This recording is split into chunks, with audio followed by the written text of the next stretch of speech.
Why was it that by the standards of Darth Sidious, Vader's own master, that Vader was a bad Sith? What exactly did it mean to be a bad Sith, and how did Vader not live up to the order of the Sith Lords that preceded him? Many years did Darth Sidious scheme behind the scenes to bring Skywalker to the dark, and once it happened, a monster was born. A dragon of fury, bearing unparalleled power and destructive potential. The knowledge of Vader's rise had been well known by the Sith for quite some time, and what started out as a strange and confusing prophecy soon became enigmatic visions until Plagueis would see a terrifying future of Vader's rise and reign. When the time finally came, we did indeed receive a Sith Lord whose strength rivaled even the greatest Dark Lords of history, yet we couldn't help but notice, and Sidious, that after looking at the standards set by the Sith before him and comparing Vader with this attitude, he would have been considered a poor Lord of the Sith. So where does this bold claim actually come from? Why have we labeled one of the most powerful Sith Lords to ever live as an underachiever? Well, the only way to defend our case, as well as the case of Sidious and his disappointment, is to explore the evidence. Let us get one clear thing out of the way first. Vader was an excellent Imperial enforcer, and one of, if not the most prolific Jedi killer in all of galactic history. Vader indeed knew his strength and knew it well. He used it as often as he could to dominate and subjugate all his enemies and most of his subordinates. There is no dispute that among all the Jedi hunters of the past, Vader outshines them all save for legends such as Tulip Horde. Vader was ruthless, efficient, cruel, and held immense power in the Force. And while he embodied certain aspects of the Sith fully, he missed out on others, and a good Jedi killer does not make a good Sith Lord inherently. Otherwise, we consider Grievous to be a great Sith. And although Vader exhibits all the right traits for a powerful Sith Lord on the surface, only a layer or two needs to be peeled back in order to expose the truth. One of the first things we want to point out is that Vader didn't actually understand the true nature of the way that the Sith perceived the dark side. Of anyone who lived, Vader surely had enough physical and emotional pain to fuel his power. When he got much older, Vader would come to be zealously loyal to the power of the dark side more than the Sith, going so far as to nearly choke out every commanding officer if they ever so much as insulted the Force lightly. On many occasions, Vader would prize the dark side as the ultimate power in the galaxy, especially when facing a robotic monstrosity, one who wielded 6 arms and 6 lightsabers. Vader would tear through this cyborg monster, turn it into scrap metal, while stating, "When you have the dark side, all you need is one lightsaber." But just because he had faith in the dark side doesn't mean that he had an understanding as the Sith saw. Vader certainly spent lavishly on his stories of pain and anger to fuel his insurmountable power. Yet, Sidious was always disappointed by Vader. In The Dark Lord: The Rise of Darth Vader, we learned that the Emperor was displeased with how Vader would let loose with his rage at any given opportunity. As soon as someone angered him, he killed them.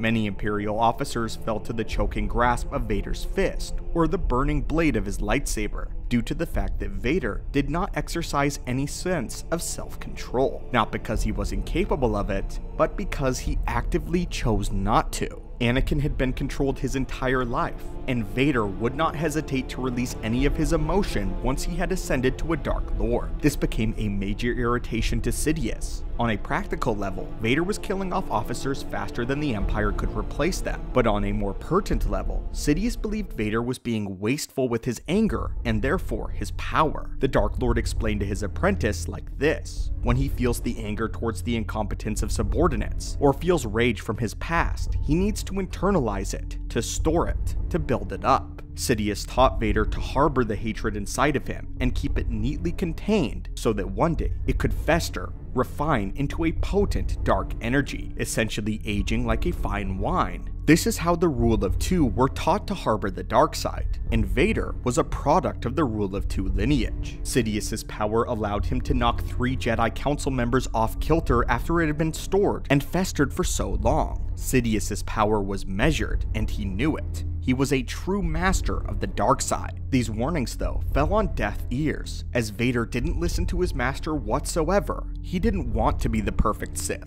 He wanted to be the perfect wielder of the dark side. Vader did not subjugate himself to an order that he belonged to, similar to how Qui-Gon Jinn followed the Living Force and not the Jedi Order. Quite important that the two viewed the Force in a similar way. But Vader's refusal to learn more or to seek out the deeper mysteries of the dark side on a philosophical level is what made him a poor Sith in the eyes of Sidious and others like Bane. Bane was a visionary, yet he still spent the majority of his young life delving into holocrons of the ancients. Vader did his own study in scrolls and holocrons, but not for any secrets to dark power. Instead, Vader was trying to further his goals of trying to resurrect Padme. His grief over her death and loss of his family kept Vader back from learning the larger mysteries, and maybe even his potential. Sidious believed that Vader's limitations were in no way physical, but only psychological. For those that wielded true power in the dark side, their physical body can break down, but their power and will always remain so long as they learn to hone it.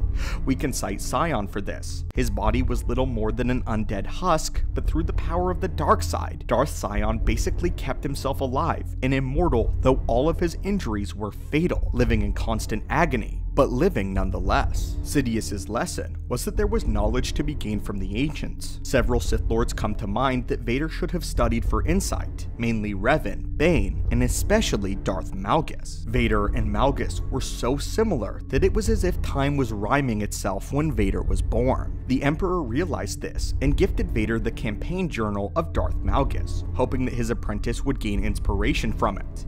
In the Book of the Sith, we see that Vader did indeed read through the journals of Malgus, but none of his commentary was really about the Sith Lord as a person, what he learned, or his exploits.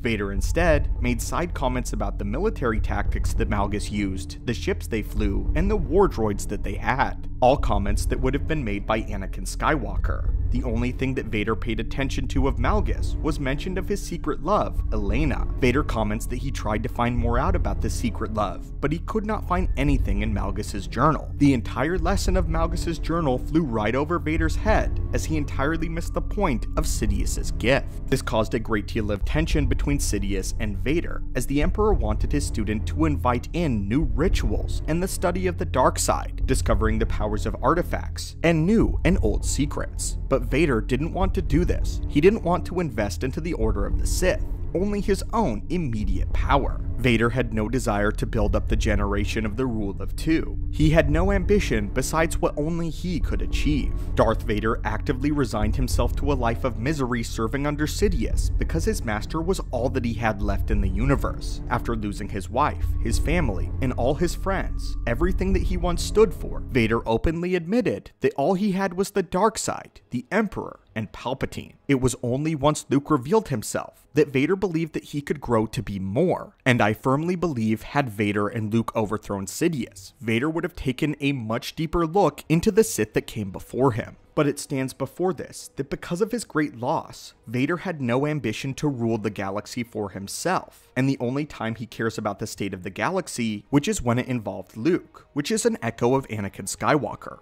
I also want to make it clear that this is very much a canon sentiment, and in Legends, Vader did attempt to overthrow Sidious more than once. In canon though, Vader resigned himself to this fate, to again become a slave of sorts to his master. Again, to make something clear, Vader is undoubtedly an excellent dark acolyte of the Force, meaning that he had a great grasp and understanding of the dark side. He knew how to wield it as a sword, and was extremely powerful, but he was terrible as a Rule of Two conventional Sith Lord. That title is so much more than a moniker and a power. It is a devotion to something greater, a true devotion to study the secrets of the dark side to their deepest and blackest degrees, then using that knowledge to gain supremacy, to further the Order's own goals of dominion over the galaxy, to prosper as a Order as a whole. In all of these ways, Lord Vader falls far below the line. He did not devote himself to the Sith, he devoted himself to agony and the dark. But tell us, my friends, what do you think? Is our argument sound? Do you think that Vader was a poor Rule of Two Sith Lord, harkening back to the ways of the ancient Sith when they were pure warriors? What are your thoughts on this, and Sidious's disappointment in his apprentice? What do you think Vader would have become like if he had devoted himself to realizing the true gifts of the dark side, beyond power? Looking at the Order of the Sith philosophically. Thank you as always, my friends, for visiting the archives today,